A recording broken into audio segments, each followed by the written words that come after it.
এখানে যে অন্তর্বর্তী সরকার ইউনূস বাংলাদেশে এসছেন, তিনি হচ্ছেন পাকিস্তান পুষ্ট সেই রাজাকার লোক, রাজাকার লোক 1947-এর পরে 47 থেকে 71 পর্যন্ত বাঙালিদের হত্যা করেছে।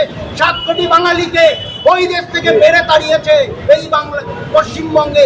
আজকে সেই রাজনীতি কিন্তু চলছে, সেই রাজনীতি কিন্তু ঘুরে আসছে, অর্থাৎ সাম্প্রদায়িক রাজনীতির একটা নতুন পরিবেশ তৈরি করছে, মানুষের মধ্যে ভয় তৈরি করছে যে একটা হিন্দুকে যদি মেরে দেওয়া যায় সমস্ত হিন্দুরা কীভাবে ঘরের মধ্যে বসে থাকবে আর আমরা সাম্রাজ্য বিস্তার করে যাব। আপনারা নিজেরা দেখেছেন অন্তর্বর্তী সরকার আসার সাথে সাথে বাঙালিস্তান নামে নতুন মানচিত্র প্রকাশ করেছে। তারা কলকাতা পর্যন্ত আক্রমণ করতে চায়, 4 দিনে নাকি কলকাতা দখল করবে। এটা কি করে সম্ভব?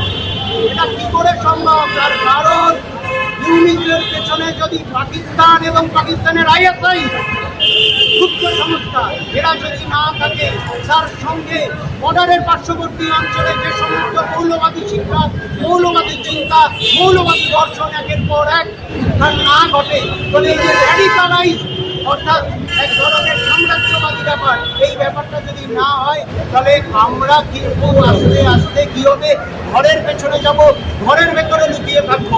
তো আমাদের ইমিডিয়েটলি কী করতে হবে? সমস্ত হিন্দুকে জাগরিত হতে হবে।